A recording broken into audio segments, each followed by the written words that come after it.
What is the allure of the holiday in the cottage, and why do we all love the movie so much? This is how the video is going to go. We're going to talk about Nancy Meyers' interior design, specifically the cozy cottage in the holiday. Why is it so cozy, and why do we love it so much? Then we're going to get in how you can do it and how to do it slowly, because interior design takes time. Let me repeat myself. Interior design takes time. Good interior design, that is. So don't feel rushed and don't feel like you have to do everything right now. Then we're going to talk about where to shop to find home decor and furniture that feels like a Nancy Meyers movie. Let's get into it. How is it so cozy, and why do we love it so much? Cozy, intimate layout. The cottage is small, but she doesn't have this like tiny Barbie house furniture. No, it's the big, cozy furniture paired with the antique chairs or the antique table. She often does this mix of high and low, vintage and modern, that gives it that like layered effect. Okay, and she always has the linen sofas, and there are movies where she has a gray one. Okay, they're not all white. They typically are neutral, like a beige or a white, but she does add in some color. So start off with that big cozy sofa, and then make sure that your furniture is like facing each other for conversation, that the layout creates conversation. So you have your chairs pointed towards each other, not away from each other. You bring it off the wall and towards each other. Okay? And then you get a nice little coffee table in the middle with your coffee table books and your photos and some sort of cool, unique home decor. Okay? We've got using her furniture to create intimate spaces to make it feel like the room is meant for conversation, cozy conversations, ones where you have a glass of wine and you stay up late and you talk about all the things and catch up with each other, and those like summer nights where you watch movies and then cuddle. And her furniture layout is meant for cozy conversations. Tell me I'm wrong. I'm not wrong. She pulls it against the wall. She faces it towards each other, and it's typically close together. Okay. And there's some sort of large rug. There's no rug islands in the Nancy Meyers movies. If you're like, Peyton, how do I do this? Because the cottage was pretty small in the holidays, so it was easy to make that cozy conversational atmosphere, right? But if you have a very large space, how do you do this within a large space? Well, still pull that sofa off the wall, and then you can create multiple areas in that large space for conversation.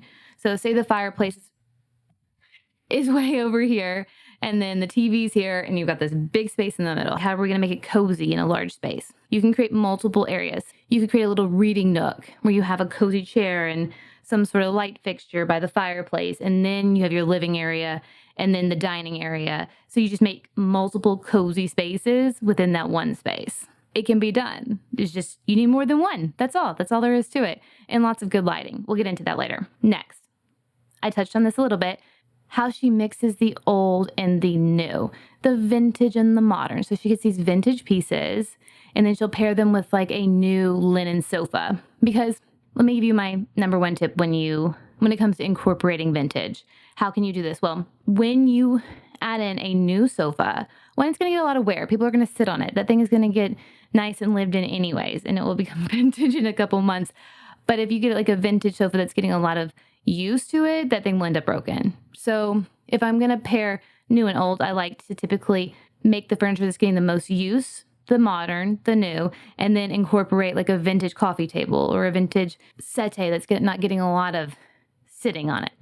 You know what I'm saying? And she definitely brings in these like statement decor that's obviously vintage and adds to the space.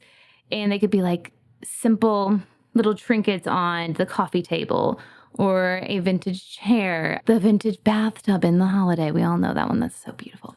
Things like that she incorporates within, like that makes it feel like it was always meant to be there. Next up, let's talk about her warm, neutral color palette. Nancy Meyers movies all have a light, airy feeling, but the trick is she still makes it feel cozy. She does this by starting off with a very warm, neutral palette. If she brings in colors, it's typically earthy tones to match the nature around the home, especially in the cottage. I do think that the cottage has the most color of all of her interiors. Is probably why I love it most. And Ralph Lauren does this too. But still, she has that base, that neutral base, to layer in the textures and the different colors to match wherever the set is. So in this case, the Cozy Cottage has a lot of texture. She pops in like a little bit of reds and blues, but she still keeps that neutral base. You still want to start with a neutral base. That way you can add in and it's not overwhelming. Like if you start with a red room, you can get overwhelmed and overstimulated pretty quick by adding a bunch of colors. It'll look like, playground.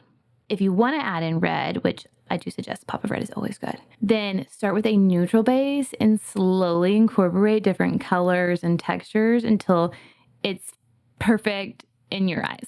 Next up on the list is, of course, the fireplace focal point. It is number one, hands down, the most cozy thing in the cottage, and it is the statement and the focal point. If you don't have a fireplace, you can simply add in a bunch of different lighting to create that same cozy atmosphere.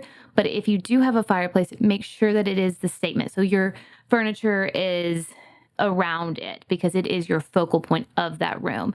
And typically, if a Nancy Meyers movie has a fireplace, it is the statement of the room, whether it has statement art on it or whether the fireplace itself is the statement, which in the cottage it is. She will work around it, if that makes sense. When you think of a fireplace, you think of conversation, you think of like warmed cider and movies and Christmas. So you don't want to like just leave it over there to the side. You want to make it a statement piece. Okay, next, she brings a lot of the outdoors in. Okay, you've got lots of florals, whether that be, wallpaper or actual florals. She'll bring in the colors that are surrounding the home. So wherever it's based, she will bring the outside in. And that's going to be a key to a lot of cozy interior design. Anything that feels like natural, sort of like it was always meant to be there, they're going to bring the outdoors in.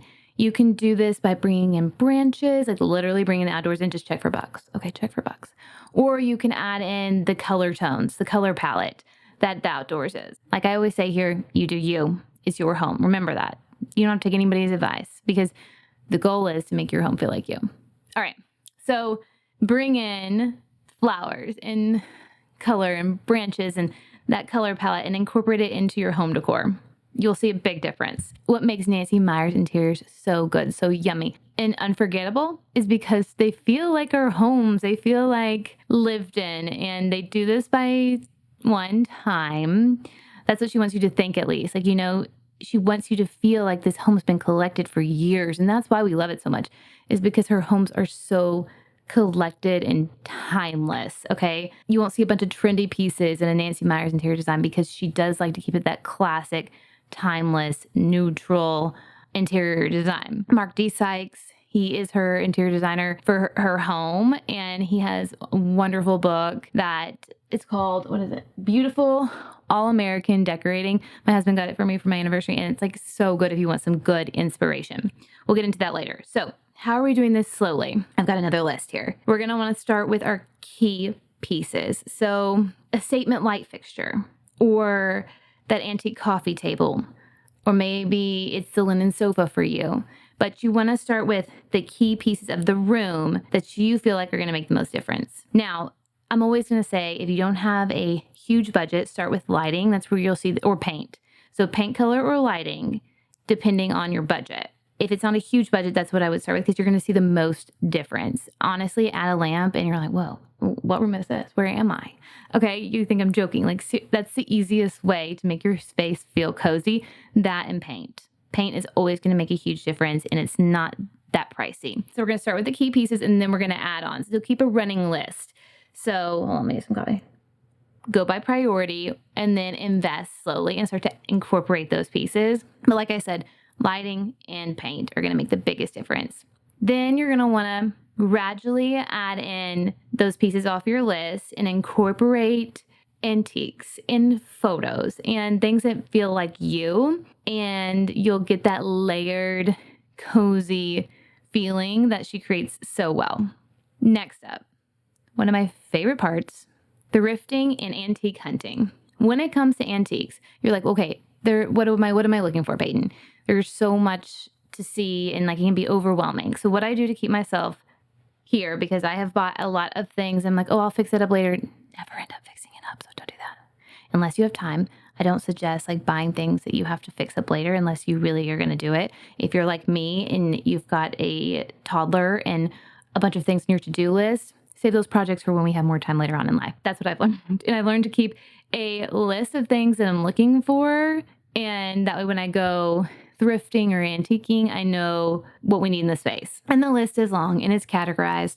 So that's like hardware, vintage books and anything that can be artwork. So that can be like a vintage quilt. I love textiles as art. Furniture pieces, like if I'm gonna look for furniture, it's gonna be like a coffee table or a statement chair. Lighting, if it's vintage and it works, yes, because they used to make lighting so different than now. Basically, just keep this list and say you see a space and it has something, and you're like, well, I don't even know what that is. Do my Google Chrome, screenshot, write down the description.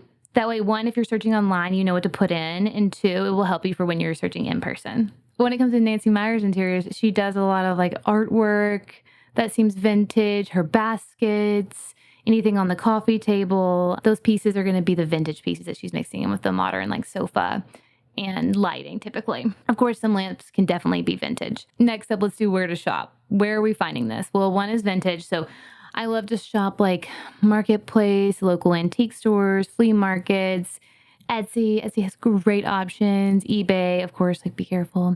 You can shop eBay France though. You can shop the old cinema. If you go on roundtoptexas.com, there is a list of vendors and they have them like categorized by what they sell. If they're European vintage antiques, there's a whole list on there, options to look for and shop online.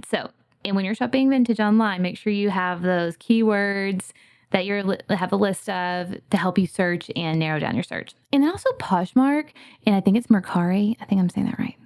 They don't just sell clothes, they also sell vintage. And I've found a lot of good lighting on there, and not even vintage, just like I'll find like brand names that I like. There's like a very expensive brand that I love, but it's not necessarily in the budget right now. I will look on Poshmark, Mercari, eBay for those that maybe like, designers are switching out or people get tired of. Keep a list. Like I said, that's going to be the most helpful thing when it comes to buying vintage or secondhand. Next up, when I'm looking online, Jason Home. I love Jason Home. They have very unique, eclectic pieces. And they also sell antiques on Jason Home, which is pretty cool. A lot of like coffee table styling or shelves. I'll go to Jason Home, Zara Home, H&M Home, March, SF.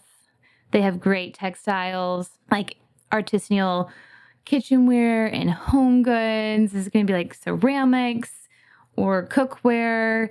There's very like French inspired decor. I think they have some good investment pieces because they are a little bit expensive. But if you're looking for like huge art, another thing. Oh my gosh, how do you say that name? Nikki Kehoe has beautiful home decor, very much like talking pieces. You're going to find that unique stuff that you're not seeing everywhere, but she has some good affordable options and then some investment pieces, but I really like their stuff and follow their Instagram because she just posts like sales on there and everything.